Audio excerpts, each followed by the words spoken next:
Tapi jangan berekspektasi sebenarnya ke Jerman itu buru-buru dan harus semuanya cepat gitu.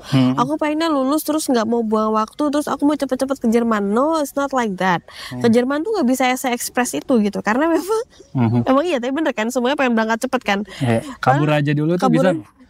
Bisa, tapi nggak semua di plan gitu loh, nggak semuanya tuh buru-buru dan harus cepet-cepet, karena akhirnya preparation kita nggak siap dan nggak bagus gitu. Jadi misalnya kalaupun emang katakanlah mekatronik butuhnya hanya B1 gitu, berarti aku cukup di B1 aja, enggak juga gitu. Kamu akan ada di fase dimana bahasa Jerman tuh sampai di B2 tuh penting, karena emang kenapa? Karena itu salah satu syarat untuk kita terintegrasi dengan baik. Halo, gue mau ngingetin kalau sekarang lo bisa bergabung jadi member di channel gue. Sebagai member, lo akan mendapatkan akses video eksklusif ke lebih dari 45 modul pembelajaran bahasa Jerman A1, early access ke video-video baru gue sebelum rilis ke publik. Yuk bantu channel ini berkembang dan jadi bagian dari komunitas pembelajaran bahasa Jerman yang positif dan saling mendukung.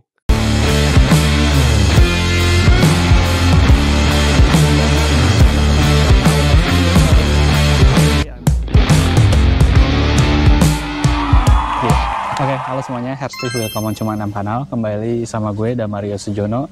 Di samping gue, udah gak asing lagi buat kalian. Kalau kalian nggak tahu, narasumber ini Kaelan namanya. Gue udah jelasin juga background dia apa di video gue sebelumnya. Jadi kalau misalnya kalian pengen tahu, coba cek video sebelumnya. Kita ngebahas tentang agen di Jerman. Nah, khusus video ini, gue akan ngebahas tentang basically dari perspektif Kaelan sendiri di ACMA, yang udah memberangkatkan beberapa banyak lah ibaratnya siswa ke Jerman. Pengen tahu sih secara garis besar tuh peluang dan persiapan Ausbildung ke Jerman tahun ini, tahun 2025 tuh kayak gimana sih gitu. Jadi kalian punya gambaran ibaratnya news terkini tentang Ausbildung ibaratnya di Jerman gitu. Ya, Kalian gimana kabarnya? Baik, alhamdulillah. Capek jalan-jalan? Lumayan diajakin keliling sama dia. Iya nih, kita BTW lagi ada di Berlin juga dan di park ini. Jadi luas sih parknya. Jadi kita coba jalan-jalan lihat tempat yang bagus buat shoot di mana Di gitu. Stuttgart juga seluas ini nggak? Oh luas. Luas juga kayak gini ya? Iya banyak juga, banyak lumayan. Banyak juga ya. Gitu. Next time lah kalau Kalian ke Stuttgart lah mampir nanti aku ajak jalan-jalan. Siap. Ya, oke. Jadi aku juga udah siapin beberapa pertanyaan nih Kalian nih tentang peluang dan persiapan Ausbildung nih. Mungkin langsung masuk ke pertanyaan pertama yang tentang proses dan persiapan Ausbildungnya itu sendiri nih. Mungkin teman-teman juga ada yang udah tahu atau belum di pertanyaan yang bakal gue kasih ke Kalian jawabannya. Tapi kita sekedar recap lagi supaya teman-teman bisa lebih firm, bisa lebih paham, bisa lebih siap lagi untuk pergi Ausbildung ke Jerman gitu. Pertama nih Kalian, aku langsung to the point aja. Jadi di Indonesia sendiri, kalau misalnya aku peserta dari Indonesia yang mau ke Jerman gitu, apa aja sih tahapan yang harus dilalui calon peserta Ausbildung dari Indonesia?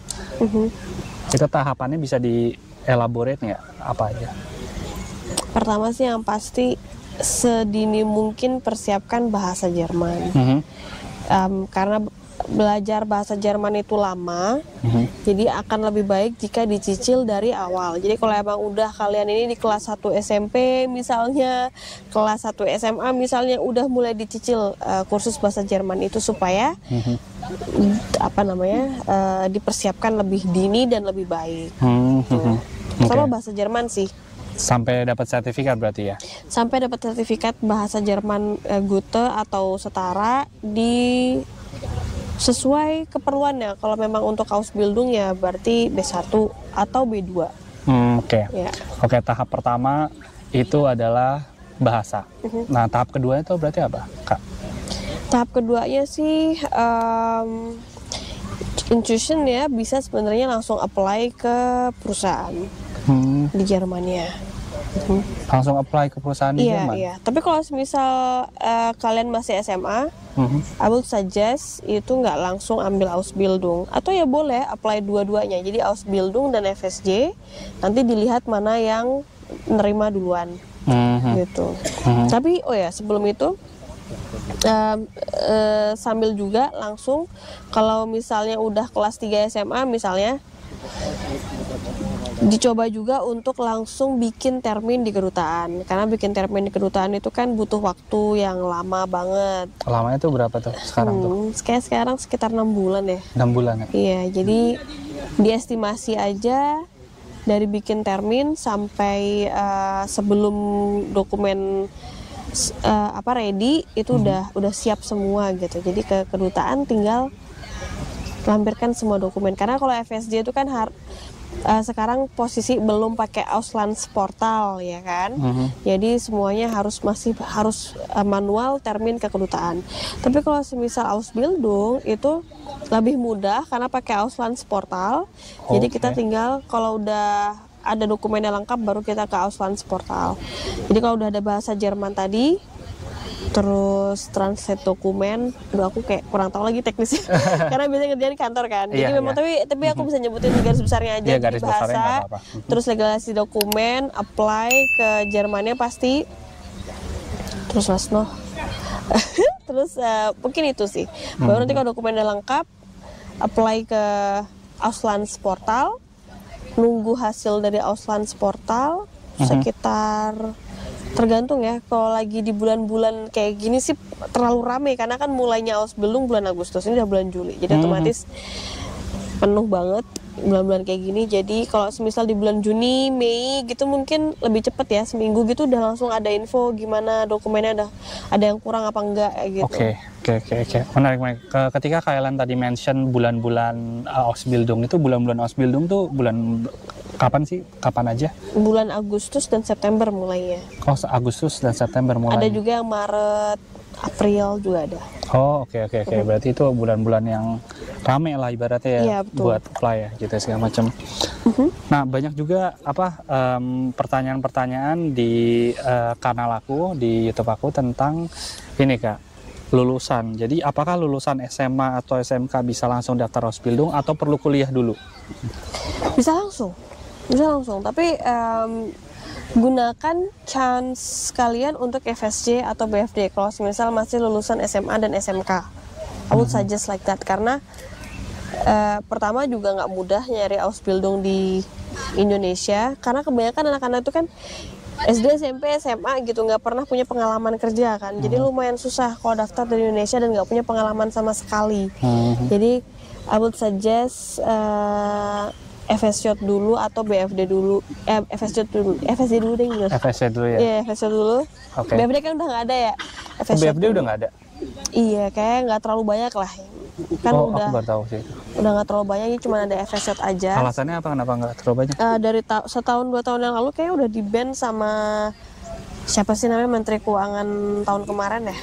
Waktu kanselirnya masih Scholz, karena ya keuangan Jerman sih lumayan menipis sih. Salah satunya itu kayaknya ya.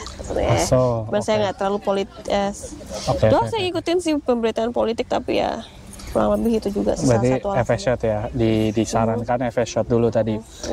Nah, paket C itu bisa nggak? Bisa. Paket C bisa daftar Ausbildung berarti? Bisa sih. Maupun paket C ya? Bisa. Nah, itu juga ada pertanyaan juga yang ada di kolom komentar beberapa video sebelumnya. SMK juga boleh student collect, boleh Ausbildung, bisa semua sih. Dan tadi kan kalian kan mention nih tentang paling nggak tuh minimal tuh B1 ya kalau kalian mau Ausbildung. Of course kalau misalnya di jurusan-jurusan lain minimalnya ada yang lebih tinggi lagi, ada ya B2 ya. Kayak contohnya Pflege gitu. Benar. IT, mekatronik itu berapa tuh? B1 sih. B1 ya? Iya. Jadi itu kalau untuk bahasa Jermannya guys. Jadi usahain awal bahasa Jerman, minimal kalian B1 dapat sertifikat yang resmi dari Goethe. Benar. Tapi jangan berekspektasi sebenarnya ke Jerman itu buru-buru dan harus semuanya cepat gitu. Aku pengennya lulus terus nggak mau buang waktu, terus aku mau cepet-cepet ke Jerman. No, it's not like that. Ke Jerman tuh nggak bisa se-ekspres itu gitu. Karena memang emang iya, tapi bener kan semuanya pengen berangkat cepet kan. Kabur aja dulu tuh bisa nggak? Bisa, tapi nggak semua di plan gitu loh. Nggak semuanya tuh buru-buru dan harus cepet-cepet, karena akhirnya preparation kita nggak siap dan nggak bagus gitu. Jadi Misalnya kalaupun emang katakanlah mekatronik butuhnya hanya B1 gitu, berarti aku cukup di B1 aja, enggak juga gitu. Kamu akan ada di fase dimana bahasa Jerman itu sampai di B2 tuh penting, karena emang kenapa? Karena itu salah satu syarat untuk kita terintegrasi dengan baik, ya kan Mas ya? Setuju. Iya. Bahkan aku sendiri yang udah kerja dan udah di sini hampir 8 tahun lebih, masih belajar bahasa Jerman. Like never ending juga sih, karena setiap hari atau setiap waktu pasti ada aja hal yang bisa kita dapat gitu, entah itu jalan ke stasiun tiba-tiba atau baca Zeitung atau baca news, pasti ada vocabulary yang baru itu, dan ya nggak bisa dipatokin B1 selesai gitu, udah nggak mau belajar bahasa Jerman lagi, nggak sih, nggak selesai, nggak begitu, betul. Ya itu harus digadang-gadangkan sih ke anak-anak, supaya anak-anak itu kayak mikirnya kayak udahlah aku B1 udah cukup dan aku nggak mau belajar lagi bahasa Jerman. Ya kalau emang kamu tujuannya ke Jerman, ya you have to face the reality. Kalau kita emang harus belajar bahasa Jerman setinggi mungkin, bahkan eventual sampai C1. Kenapa? Ya itu tadi, bukti bahwa kita terintegrasi dengan baik. Jadi di Jerman itu yang namanya Ausbildung, itu harapannya supaya kita itu terintegrasi dengan baik di Jerman. Itu yang diharapkan sama orang-orang di Jerman. Iya itu masuk akal sih, dan ya itu goalnya harus di set kayak gitu ya teman-teman. Kita tahu ada beberapa pilihan kan, entah itu pakai jalur mandiri atau pakai agen kan ke Jerman gitu. Masing-masing punya benefit tersendiri lah. Tapi aku pengen fokus ke agen ini sendiri nih, Kailan nih. Karena Kailan kan juga punya agen Diakma dan udah lama juga memberangkatkan siswa-siswa ke Jerman lah, gitu. Dari Diakma sendiri atau agen biasanya tuh membantu di bagian apa aja sih Kak? Khususnya kalau Diakma ya, Diakma kita ngebantu dari A sampai Z sih, dari semuanya, hampir semua. Semuanya dari segi bahasa, penyusunan dokumen, cari tempat Ausbildung, visa, anerkennung, terus sama tiket gimana tiket? Tiket pasti juga. Oh tiket juga ya? Pasti. Oh, jadi siswa tuh hampir fokus belajar aja deh gitu. Oke, ini juga hal yang penting juga nih. Oke, pada saat siswanya itu datang ke Jerman, itu kan wonungnya itu dibantu dicariin juga nggak sama dia? Iya, mostly ya, pasti ya. Kita cariin SIM-nya pertama. Oh oke. Untuk pertama ya, biasanya ya. Tapi itu apakah langsung Ausbildung atau langsung FSJ atau gimana? Tergantung. Kalau FSJ berarti kan yang mencarikan Arbeitgeber. Kalau dia, karena kita programnya banyak banget Mas. Kalau studi kita bantuin murni, karena kan emang studi nggak ada yang ngebantuin kan di sini gitu. Kalau Arbeitgeber emang mereka udah menyediakan. Ditaruh di Student Wohnheim nggak? Enggak langsung. Iya, enggak semudah itu masuk Student Wohnheim Mas. Iya, dan kita pun juga harus nyari yang ngantri. Iya, tapi yang jelas kita nggak akan mengkomersilkan itu, karena itu bukan part dari. Aku pernah dengar sih ada yang mengkomersilkan itu, jadi Wonung pun dikomersilkan gitu loh. Jadi kayak harganya misalnya berapa 300 kah, tapi siswa harus bayar sekian lebih. Nggak ada sih kalau kita emang tuition siswa siswa sama Arbeitgeber ya sendiri, kita nggak ada ikut-ikutan. Siswa sama Vermieter ya mereka sendiri, kita nggak ikut-ikutan. Kita cuman ngasih tahu aja adanya begini gitu. Kita nggak ikut-ikutan. Kita nggak mengkomersilkan itu. Gitu. Oke. Gitu. Terus tapi kita cariin, karena itu kan jasa aja ya. Jadi kita persiapin untuk jasa pencariannya, kita cariin sampai ketemu. Kalau Ausbildung, karena anak-anak udah pada, biasanya kita programnya FSJ dulu. Jadi anak-anak rata-rata udah 1 tahun 2 tahun di Jerman, baru mereka Ausbildung. Nah itu biasanya mereka bisa nyari rumah sendiri. Mereka memang udah semandiri itu. Gitu. Jadi yang kalau nggak mandiri dijewer sama Kailan. Iyalah, jadi hal-hal remeh gitu jangan WA gua lu gitu. Kecuali emang ada hal parah terjadi gitu memang. Tapi ya anak-anak juga biasanya minta tolong gitu.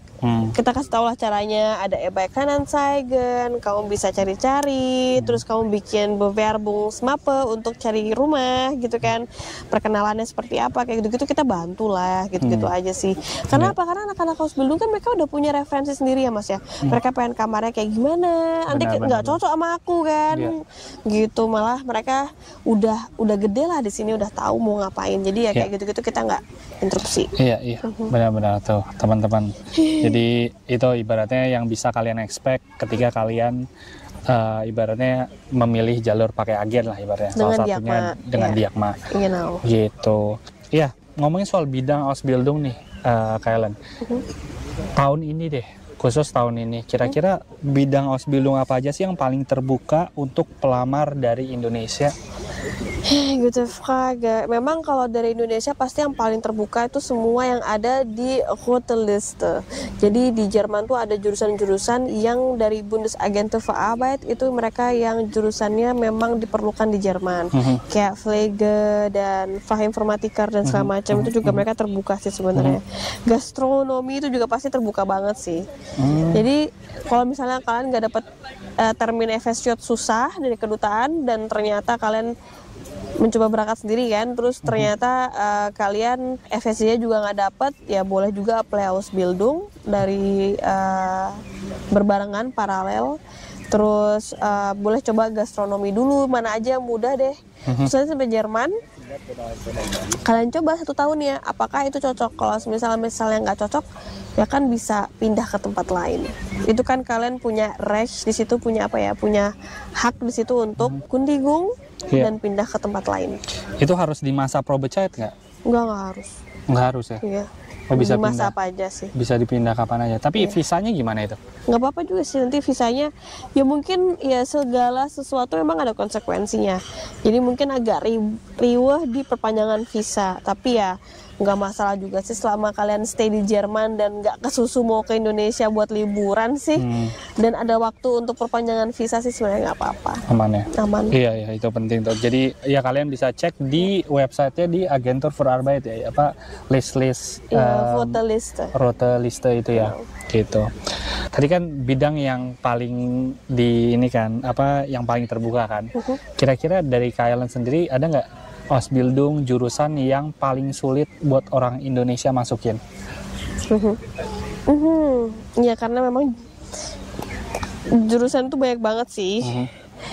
Yang paling kayaknya orang Indonesia sulit masuk sebenarnya hampir nggak ada. Sulit masuk sih hampir nggak ada sih sebenarnya. Cuman mungkin jarang banget itu jurusan misalnya di perbankan. Oh iya benar tuh.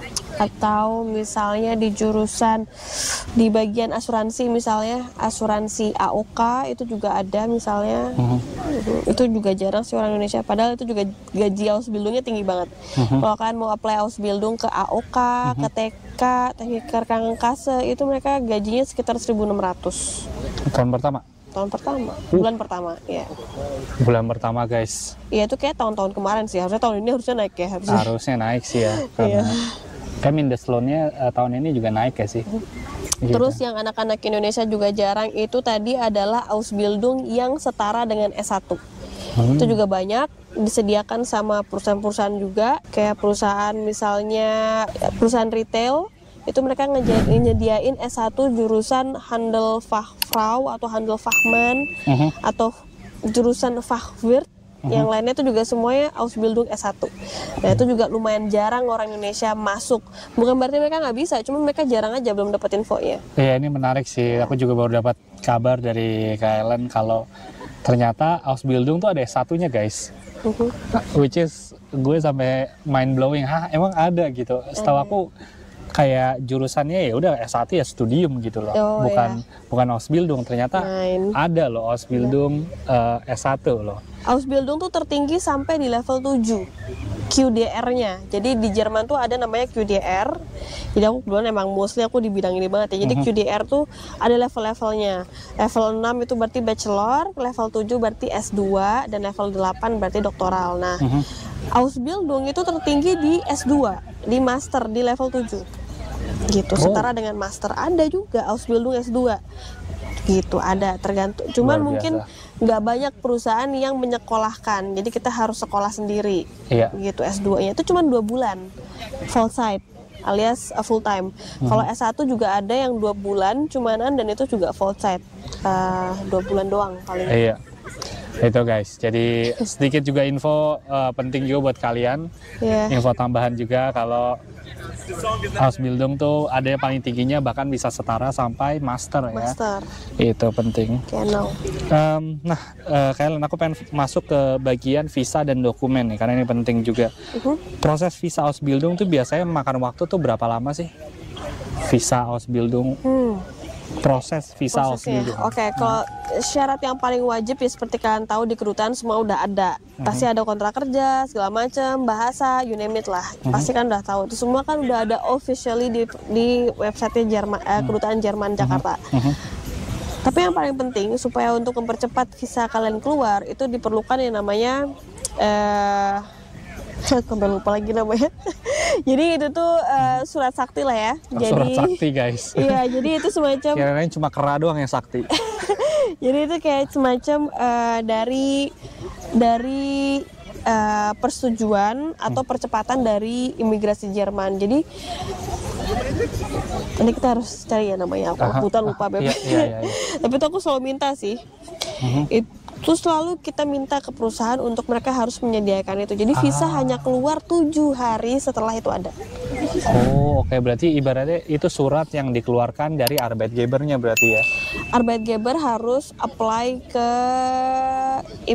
ke Bundesagentur für Arbeit. Oke. Berarti dari mereka ya, bukan dari kita ya? Dari mereka, dari Arbeitgeber. Dan itu bisa membuat visanya itu jadi lebih cepat ya ibaratnya ya. Hanya 7 hari sih habis langsung keluar. Biasanya Ausbildung segitu. Surat sakti guys. Ntar aku minta ke Ellen deh, aku follow up ya tentang surat saktinya namanya apa. Biar nggak nunggu lama lah ibaratnya keluar. Kayak sama juga deh kalau misalnya kerja juga, visa kerja juga dari Arbeitgebernya atau dari perusahaannya juga kayaknya kontak langsung ke ini Ausländerbehörde-nya deh. Itu jadi prosesnya jadi lebih cepat. Itu juga yang aku alamin sih pada saat aku full time itu. Ya kita bisa ngontak ke imigrasi atau ke Ausländerbehörde. Tapi kalau kerja sebenarnya mengurus itu semuanya Bundesagentur für Arbeit. Jadi sebenarnya Ausländerbehörde itu sebagai perantara dan kita harus ngontaknya either ke Ausländerbehörde boleh atau ke Bundesagentur für Arbeit langsung. Oke. Iya. Itu topik lain seputar full time ya kerja nanti kita coba bahas itu. Tapi sekarang kita fokus ke Ausbildung. Nah, selama Kailan kan udah ibaratnya udah ngebangun di Yakma sekitar 13 tahun? Iya, benar, 12 tahun. 12 tahun. Apa aja sih apa dokumen yang sering menjadi aku dengerin tadi bukan? Hah? Aku dengerin tadi doa bukan ya? Bukan. Dokumen. Doa lagi. Berdoa dulu kali. Apa sih dokumen yang sering menjadi kendala dalam pengurusan visa? Sprachzeit. Paling kendala itu adalah kadang jadi ketika siswa itu nggak lulus B1 Goethe tapi dia harus berangkat segera. Nah, itu ada caranya tricky. Boleh tanpa B1 Goethe di kedutaan. Oh iya. Iya. Boleh, tapi dengan syarat ada surat pernyataan kesiapan bahasa dari Arbeitgeber 1 dan juga dari Berufsschule 2. Itu aja sih, dengan itu mereka siswa tidak diharuskan punya B1 Goethe Institute. Oh, berarti itu ya ibaratnya dokumen yang sering menjadi kendala yaitu kadang itu sertifikat bahasa ya. Iya, atau tadi juga beberapa perusahaan nggak mau melakukan percepatan visa dengan mereka apply ke ke Bundesagentur für Arbeit. Surat sakti tadi itu nggak semua mereka mau kerjain. Oh, oke. Iya. Menarik. Nah itu guys, jadi bear in mind, coba pikirin kalau misalnya lagi persiapan, coba diprioritaskan tadi yang sertifikat bahasanya itu loh. Nah juga ada pertanyaan juga nih, Ausbildung tuh perlu spare konto nggak sih? Karena kan studium kan butuh spare konto. Kalau Ausbildung tuh butuh spare konto. Spare konto itu ibaratnya uang deposit ya guys. Uang deposit ya. Kalau misalnya Ausbildungnya itu memang dibiayai sama Arbeitgeber ya nggak perlu spare konto. Oke. Masih tolongin aku takut. Masih aku takut di belakangku ada ini nggak kan Mas? Enggak ada, Mas tolongin aku Mas. Nggak ada anjing. Oke. Enggak ada, aman. Oke aman, seriusan loh. Aman. Oke makasih. Iya, karena di sini banyak binatang-binatang guys. Tadi ada tawon, sekarang ada anjing. Iya. Iya yang tadi itu. Jadi ya basically kalau Arbeitgeber yang ngasih uang, ngasih gehalt, ngasih gaji, kita nggak butuh spare konto. Tapi yang aku baca nih Kak Ellen nih, correct me if I'm wrong ya. Kalau misalnya gaji yang dikasih sama Arbeitgeber itu kecil, ibaratnya ya, di bawah Mindestlohnnya, itu peserta wajib punya spare konto sisanya. Itu benar nggak? Itu benar. Tapi berarti perusahaan itu nggak compliance gitu. Cuman ya kalau emang kalian nggak punya pilihan lain ya udah give it a go. Dan akhirnya harus nyediain spare konto sesuai jumlah mindes amount dari kedutaan. Gitu. Thailand tau nggak loan-nya dari kedutaan berapa? Tahun ini naik lagi sih BTW per Januari 2025 itu 1.050 gitu kurang lebih harus di cross check ke kedutaan ya. I'm not that technical tapi ya harus di ke kedutaan. Iya, sekitar segitu ya. Iya itu penting tuh juga bear in mind.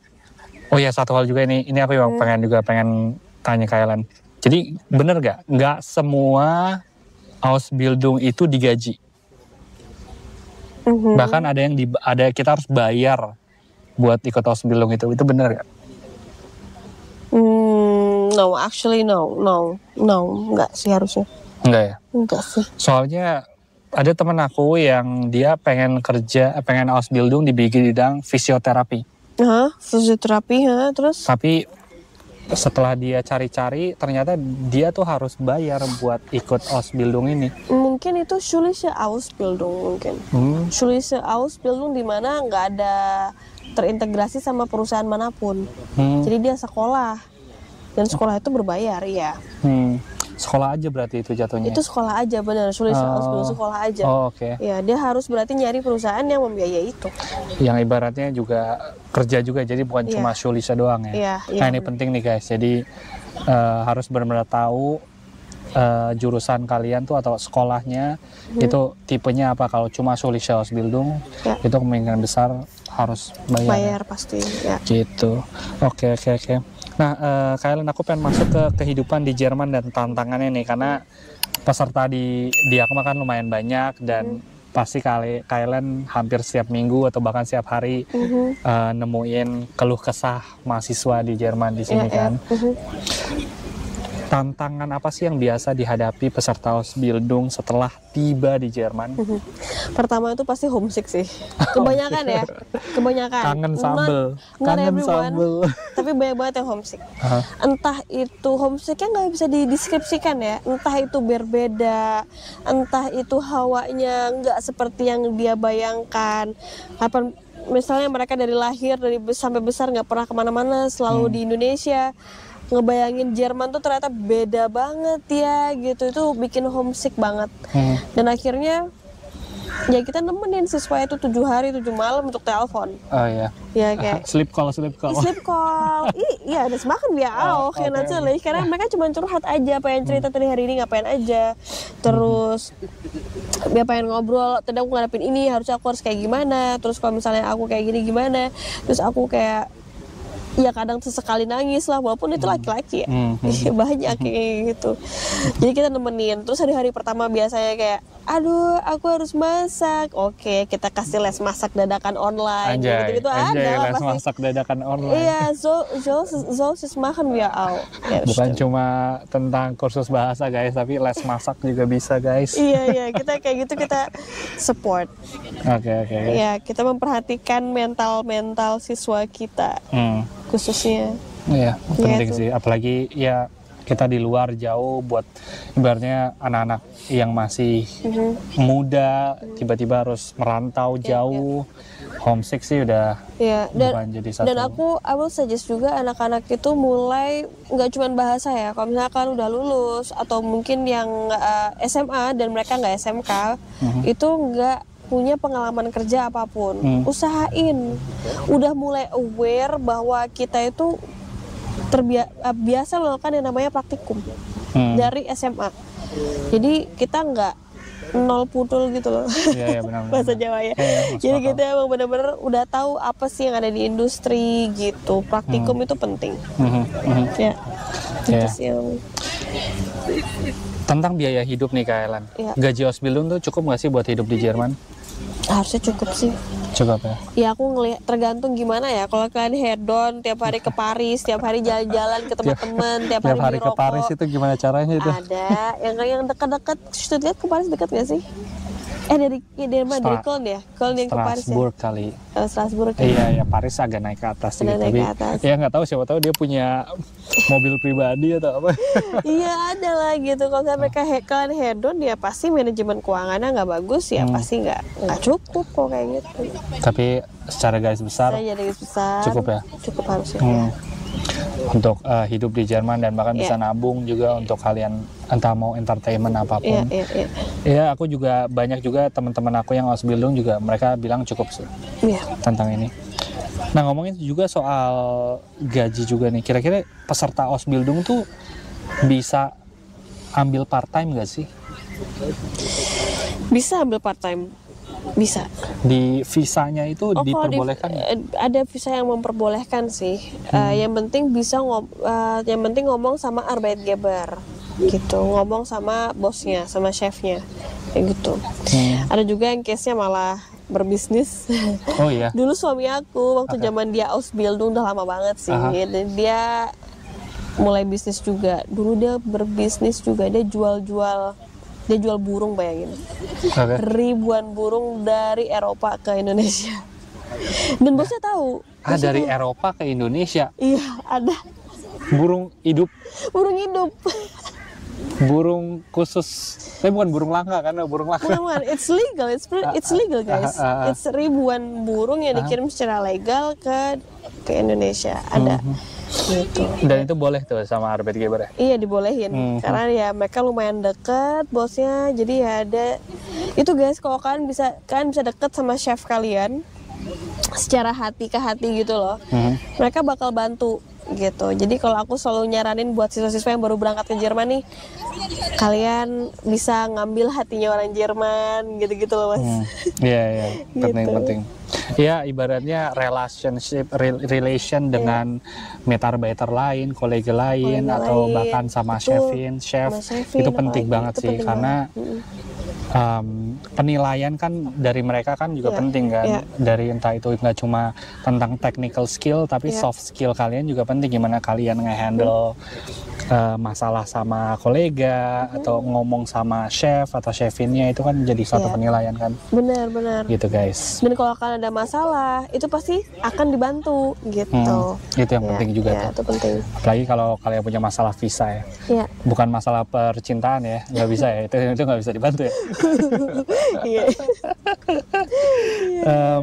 Iya. Nah, Kailan, aku masuk ke bagian terakhir, yaitu setelah lulus nanti.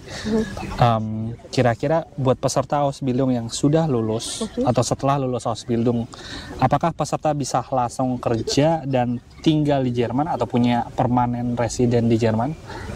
Ya, they're capable of. Mereka punya potensi untuk itu, betul. Tapi nggak langsung dapat visa permanen, enggak ya, semua berproses. Sekarang tergantung regulasi juga dari pemerintah seperti apa. Sekarang Friedrich Merz sekarang dikembalikan kalau nggak salah 5 tahun ya minimal di Jerman. Iya benar-benar. Permanent resident aku juga sempat dengar tuh kayak berubah lagi. Jadi tergantung siapa yang not in a good way sih sebenarnya. Buat kita yang ibaratnya goalnya itu pengen dapat permanent resident ya. Genau. Iya, gitu. Tapi setelah lulus Ausbildung kalian bisa apa? Itu menjadi pertanyaan semua anak-anak sih basically. Dan mereka itu masih semua siswa insya Allah ya di Diakma ya. Ya 95% tuh mereka masih kontakan banget sama saya. Jadi kalau misal mereka ketemu di Berlin itu pasti kontak terus kayak can we talk gitu, atau yang nelpon itu masih ada. Bahkan yang udah S2 lulus juga kayak siswa pertama aku bahkan ya, dia ada S2 di Berlin juga, terus kayak dia pasti suka konsul juga kayak gitu, masih konsul juga. Terus kayak apa ya, abis lulus Ausbildung nih aku ngapain gitu. Jadi kayak pasti Diakma tetap menjadi part dari perjalanan karir mereka kayak gitu. Jadi habis ini aku kayaknya mendingan kuliah, habis ini aku tetap mau kerja, habis ini aku mau apa kayak gitu-gitu masih ada sih. Oh, berarti ada beberapa peserta yang setelah lulus Ausbildung memutuskan untuk kuliah? Ada. Oh, itu dan bisa itu? Bisa. Nggak perlu STK lagi berarti ya? Oh, nggak perlu sih. Berarti langsung bisa Ausbildung lagi? Iya. Oke. Menarik. Itu juga beberapa pertanyaan juga yang di kanal aku, dia nanya kayak, bisa nggak sih habis dari Ausbildung pengen langsung kuliah gitu? Dia bilang, ya aku bilang sih mungkin terjadi sih, tapi kalian juga confirm itu kan, jadi bisa. Dan tapi I would suggest ya, kalau kalian kuliah lagi 3 tahun, it takes too much time gitu buat kita yang anak praktek ya gitu. Anak praktek tuh buat kita tuh yang nggak terbiasa studi panjang gitu, 3 tahun tuh lama banget. Jadi mendingan habis Ausbildung, ambil S1 yang Ausbildung juga 2 bulan aja, dan itu setara dengan S1. Jadi ya itu ijazahnya dari IHK lagi ya kan, gitu. Terus nggak main-main sih IHK, kalian harus tahu IHK itu apa gitu. Boleh kasih tauin buat yang nggak tahu IHK itu apa? IHK, iya gitu. IHK itu apa ya? Di Indonesia sih kayak nggak ada ya semacam itu ya.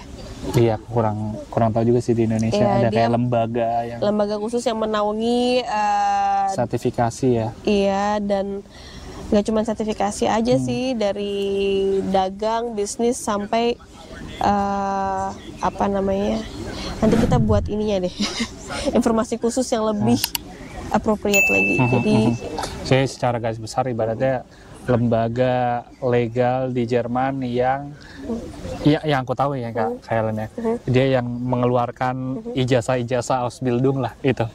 Nggak cuma itu, itu salah satunya, betul, salah satunya yes.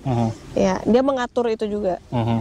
Gitu. Dan ya tadi Kak Helen juga udah mention juga, setelah lulus Ausbildung kamu mungkin bisa untuk kuliah, tapi ya Kak Helen saranin untuk ambil S1 Ausbildung aja cuma 2 bulan, dan ijazahnya langsung dari IHK. Dan bahkan correct me if I'm wrong ya, jadi setelah S1 Ausbildungnya selesai, bisa lanjut juga S2 Ausbildung? Bisa ya? Bisa. Dan itu udah setara sama master ya? Master, ya. Oke. Master bisnis, yes. Oke, iya itu. Nanti informasinya kita bisa kasih deh link-linknya untuk supaya kalian bisa riset dan baca ulang. Boleh. Nanti aku mungkin follow up sama Kak Helen buat. Karena kebetulan aku praktisi S2 dari IHK langsung, jadi emang itu aku alami sendiri gitu. Dan itu cuma 2 bulan guys. Full time. S2 pun 2 bulan? Iya. Oke, wow. Tapi full time ya. Oke. Dari pagi sampai sore. Dari jam 8 sampai jam 5 sore. Ya, but again 2 bulan intensif sih menurut gue sih oke banget. Iya kan. Nah, kalau kayak kita mah 3 tahun kuliah, aduh pusing. Aduh, aku aja MBA 2 tahun tuh. Aduh, ngas-ngosan. Iya, iya. Tapi ya itulah opsi. Aku juga di sini belajar banyak juga dari Kak Helen, dan semoga juga teman-teman di sini mendapatkan hal-hal juga yang bermanfaat juga di video ini. Kak Helen, mungkin ini bagian terakhir penutup nih. Kira-kira apa sih tips sukses agar pelamar Ausbildung tuh bisa diterima di perusahaan Jerman? Tipsnya apa? Pertama, bahasa Jerman yang sangat kuat. Wie gesagt, B2, ayo gas B2 guys. Abis itu kedua, perbanyaklah praktikum di Indonesia. Iya itu penting tuh. Karena ya itu bisa jadi salah satu kriteria juga buat Arbeitgeber di sini buat ngambil aplikan dari Indonesia ya. Lagi punya pengalaman gitu. Genau. Dan kalau ada panggilan interview, usahain dipersiapkan interviewnya gitu. Teman-teman, paling itu aja sih beberapa pertanyaan yang udah aku susun dengan tema peluang dan persiapan Ausbildung ke Jerman 2025 bersama narasumber aku yang hebat ini, yang keren. Dan aku jujur aku beruntung sih bisa kenalan sama Kak Helen, karena ibaratnya udah punya pengalaman lebih banyak lah daripada aku lah, udah tinggal di sini juga lebih lama. Terus ya ibaratnya punya satu agen ibaratnya atau Bildung Diakma gitu, dan nanti juga aku bakal kasih linknya Instagramnya Diakma dan Kailan juga pun di deskripsi. Kalau kalian punya pertanyaan atau apa, coba tulis di kolom komentar, nanti sebisa mungkin aku jawab, dan aku kalau nggak bisa jawab mungkin aku bakal kontak Kailan buat bantu jawab di video ini gitu. Oke, Kailan, vielen Dank Kailan, makasih buat waktunya. Teman-teman, kalau kalian suka video ini, jangan lupa klik like, komen, dan subscribe channel gue supaya lebih berkembang dan bisa ngasih ke kalian info-info, narasumber-narasumber tentang Ausbildung, FS-Shot, Studium, dan lain-lain gitu, tentang Jerman gitu. Oke, vielen Dank und auf Wiedersehen. Ciao. Oke, yup.